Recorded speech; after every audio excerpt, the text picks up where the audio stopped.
Alam kong hindi na bago ang kasabihang kung ano ang itinanim, tiyak iyon ang aanihin. Na ang ibig sabihin ay kapag nagsipag ka, tiyak magbubunga ang iyong kasipagan. Sa kwento natin, alamin natin ang mga pagsubok na ibinato kay Christina ng buhay at kung paano niya napagtagumpayan ang lahat. Halika't mabilib at mamangha sa kwentong kapupulutan natin ng aral at inspirasyon. Sa ating bansa, marami ang mga batang ipinanganak nang may gininto ang kutsara sa bibig. Subalit, alam nyo ba na mas marami pa rin ang mga batang walang makain at kumakalam ang tiyan dahil sa kakapusan ng mapagkukunan ng ikabubuhay ng kanilang mga magulang? Ang 7 taong gulang na batang si Christina, nag-aaral bilang unang baitang, ay maagang namulat sa kahirapan ng kanilang buhay na hindi niya matatakasan. Unang araw pa lang ng pasukan sa paaralang elementarya sa kanilang lugar, hindi siya nakaiwas sa mga pang-uuyam ng kanyang kamag-aaral dahil pumasok siyang nakasuot lamang ng tsinelas habang ang iba ay bago ang mga sapatos pamasok. Tignan niyo yung sapatos ko, umiilaw-ilaw ito. Taas noong pagmamalaki ng isang bata. Etong sa akin, ang sarap suotin, bago at komportable sa paa. Sabi naman ng isa. Yung sayo, Christina, asan ang sapatos mo? Tawanan ng lahat habang dinuduro-duro pa si Christina. Hindi niya maintindihan kung bakit siya inaasar ng mga ito. Madalas ay lalayo na lang siya. Madalas ay tinatanong niya ang sarili. Ano nga ba ang makukuha nila sa pang-aasar sa akin? Sa pangmamaliit sa akin? Pero kahit kailan, hindi siya nagtanim ng sama ng loob sa mga ito. Kahit salatman sa bagong gamit tuwing pasukan, hindi maitatangging talino ang sandata ng batang si Christina. Palaging nagre-recite at sumasagot sa klase kapag nagtatanong ang kanyang guro. Kaya naman, madalas siyang makatanggap ng papuri. Dahilan para mainggit ang iba niyang kaklase. Noong tanungin ng guro nila kung anong pangarap nila, ang sagot ng karamihan ay maging doktor, artista, inhinyero at kung ano pa. Pero si Christina, gusto ko pong maging isang journalist. Ang proud niyang sagot sa tanong. Natuto siyang gumuhit ng alpabeto o ABC at kung paano magbilang ng numero. Salamat sa pakikinood niya sa TV ng kapitbahay. Mula sa pinto ay dumudungaw siya kapag nanunood ang mga batang kaedaran niya. Bukod dito, hilig ni Christina ang maging mapagmasid at manood sa paligid niya. Kaya madali niyang natututunan ang mga bagay-bagay. Noong matuto siyang sumulat ay gumawa agad siya ng mga kwento para sa katulad niyang bata. Mahilig din siyang bumili ng librong naglalaman ng kwentong pangbata. Tinitipid niya ang kakaunti niyang baon para may pambili siya nito. Tuwing uwian na, kahit kumakalam ang tiyan, hindi niya alintana ito at itinuon ang atensyon sa paglalakad ng higit isang oras mula sa kanyang eskwelahan hanggang sa bahay nila. Mahilig siyang maglakad-lakad at mag-obserba sa mga taong nakikita niya. Niisip niyang kung ano-ano ba ang pinagkakaabalahan ng mga ito, kung ano ang ginagawa nila sa buhay. Napansin din niyang mayroong mga may kaya sa buhay, mayroong mga kapos sa buhay at marami ang sagana ang buhay. Ito ang ginagawa niya tuwing papasok. Dahil sa halip na sumakay siya ng jeep, babaunin na lang niya ang pera pambili sa kantin. Maingay sa bahay nila. Dahil bukod sa kanya na grade 1, may dalawa pa siyang nakababatang kapatid na kanyang inaalagaan pagka-uwi ng eskwela. Hapon na siya nakaka-uwi ng eskwela. Agad siyang magsasaing at maghahanda ng ulam para sa kanila. Para kapag nakauwi na ang mama niya ay kakain na lang ito at magpapahinga. Namamasukan bilang serbidora sa karinderya ang kanyang inang si Lolita. Mula umaga hanggang gabi ay nagtatrabaho ito, tagapunas at tagapaghugas ng plato. Minsan ay ito rin ang nag-aabot ng pagkain sa mga kumakain. Napakahirap ng buhay ng isang serbidora. Lalo na kapag maraming tao, lahat sila ay may hinihingi kay Lolita. Kalamansi, ekstrang plato, pabili ng soft drinks, pakuha ng sabaw, at marami pang iba. Kaya naman, kahit kulang ang binabayad, tinatanggap na niya ang trabaho para masuportahan ang kanilang pamilyang bumubuo ng 4 na miyembro. Madalas ay hindi na siya nakakakain lalo na kapag marami ang customers. Nang makauwi si Lolita, ay agad niyang nakita si Christina. Nakatulog na ito habang gumagawa ng takdang aralin sa lamesa. Tinignan niya ang mukha nito. May kumurot na awa sa puso niya dahil pagod na pagod ang anak niya. Kakaasikaso sa mga nakababata nitong mga kapatid. Hinagod-hagod niya ang mukha ni Christina. May kumurot sa puso ni Lolita. Dahan-dahan din bumagsak ang luha niya sa mata. Agad din niya itong pinunasan noong mapansin niyang lumuluha siya. Mag-isang magulang na lang ito ng 3 bata matapos masawi ang kanyang asawa na si Carding, magta-3 taon na ang nakalilipas. Nang masagasaan ito ng rumaragasang sasakyan. Hindi na umabot si Carding, tumigil na ang paghinga at huli na nang madala sa ospital. Isang lasing at mayamang Chinese national ang nakasagasa. Inareglo lang ang kaso dahil alam ng lahat na hindi kailanman makukulong sa Pilipinas ang dayuhan. Lalo na't makapangyarihan at maimpluwensya ito. Kaya naman, tinanggap na lang ni Lolita ang perang kabayaran. Dahil alam niya ang 2 bagay. Hindi nila makakamit ang hustisya at kailangan nilang magpatuloy mabuhay. Ang pera na nakuha nila ay sapat lang para magkaroon sila ng bahay at nang hindi na sila nangungupahan pa. Tinanggap niya dahil magmula noon ay alam niyang mag-isa na siyang magpapalaki sa mga anak nila. Habang nakatitig si Lolita kay Christina, "Salamat anak. Pasensya na ha. Salamat anak. Pasensya na ha. Mabilis kang tumanda dahil sa hirap ng buhay natin."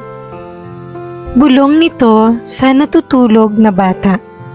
Hinalikan niya ang noo nito at naghanda na ng makakain. Lumipas ang maraming taon.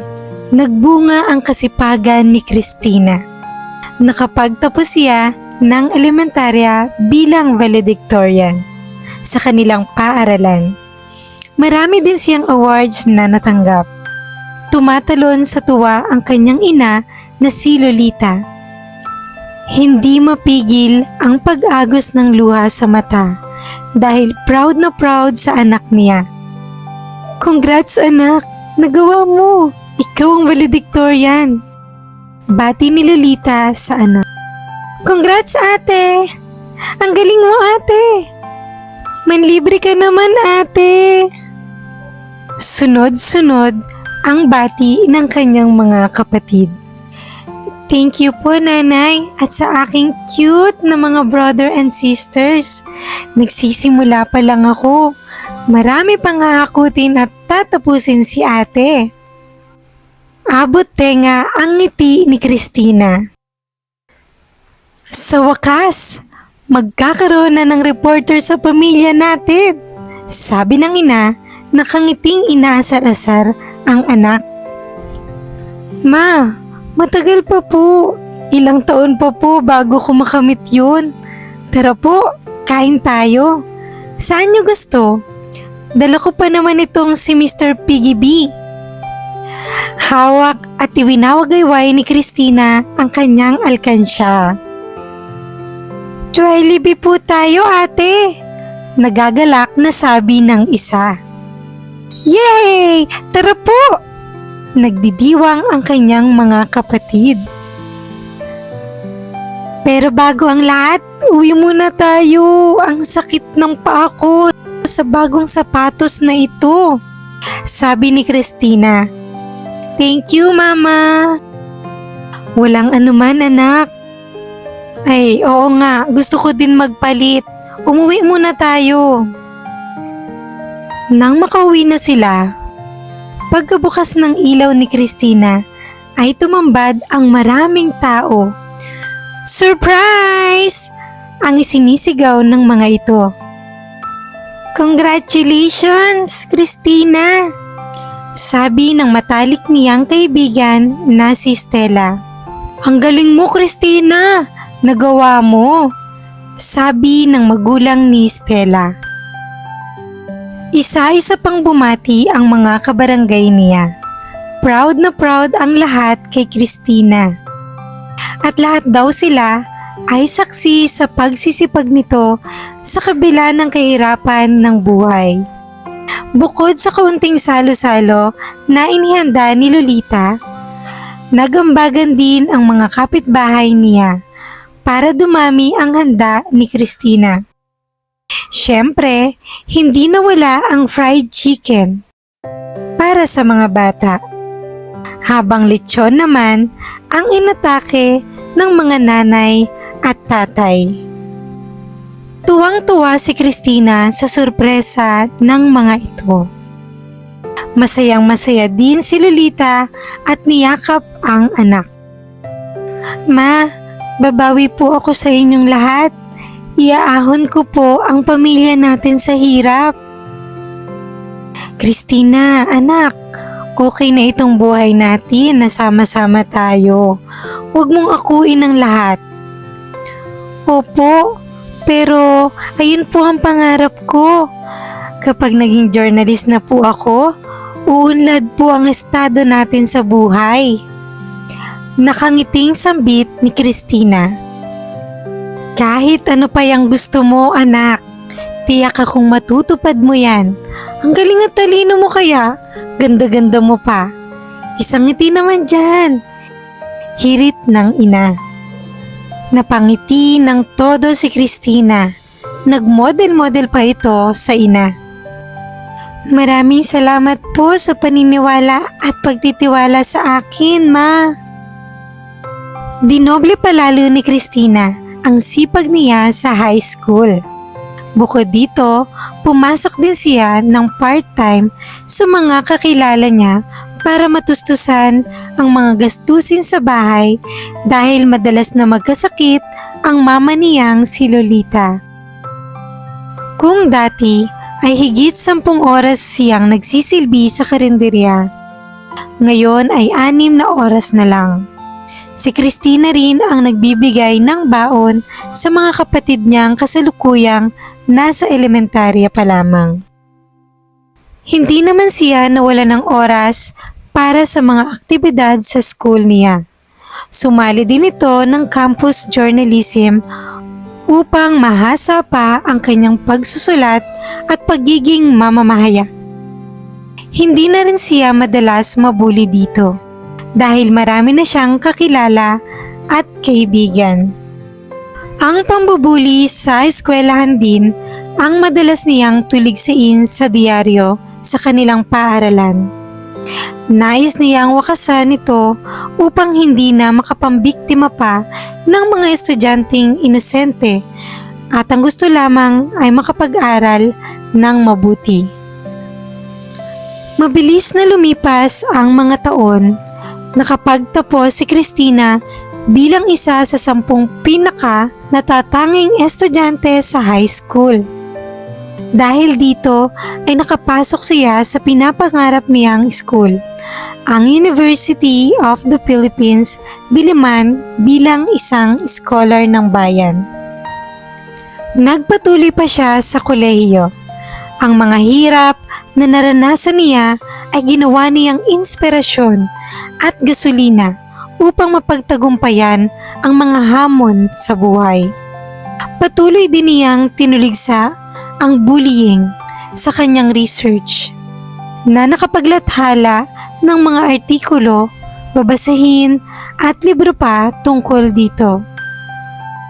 Higit sa lahat, natupad din niya ang pangarap niyang maging journalist.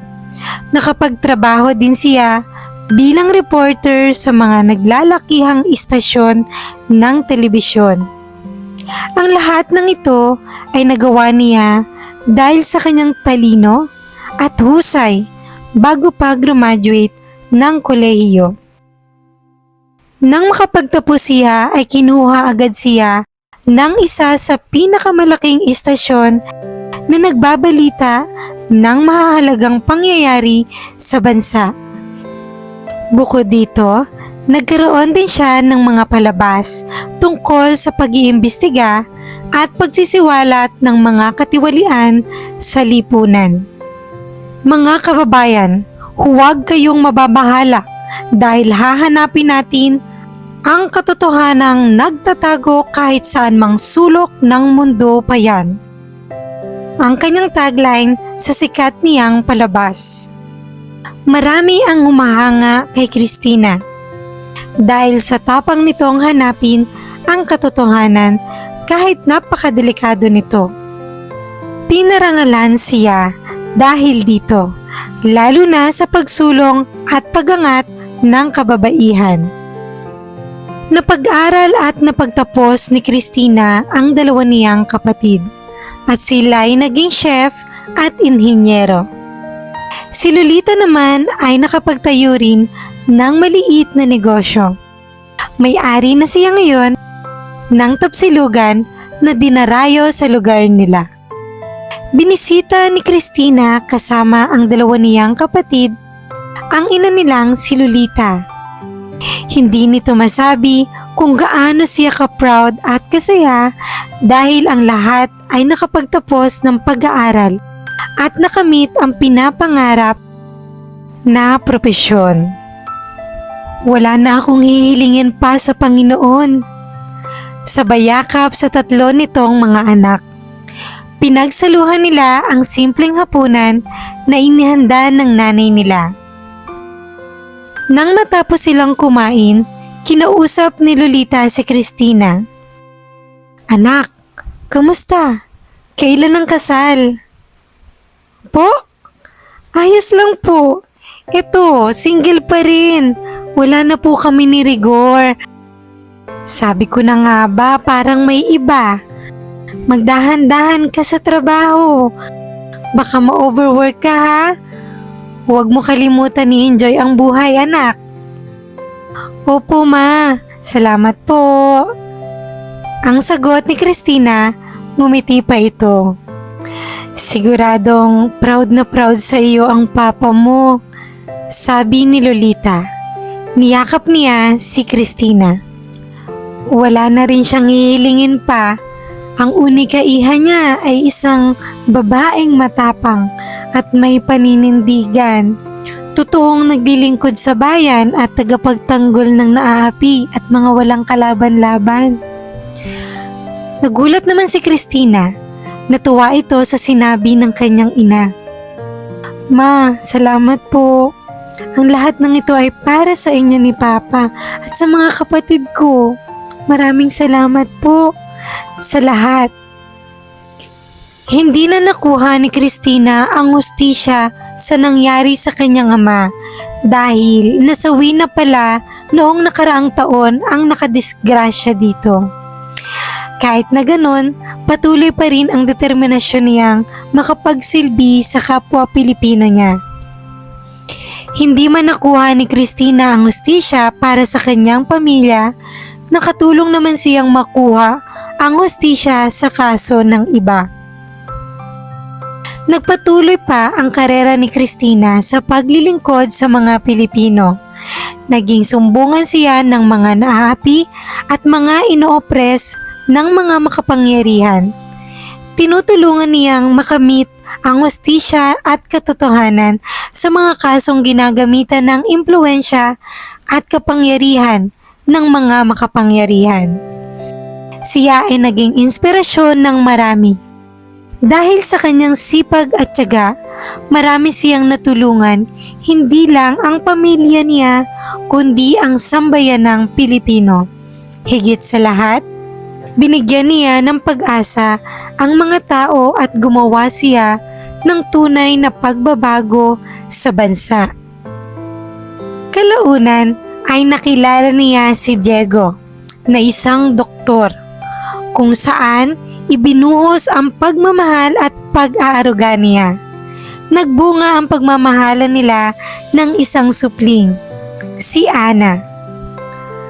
At masaya silang namuhay bilang pamilya. Ating tularan ang kwento ni Christina. Hindi niya alintana ang hirap at pagsubok ng buhay.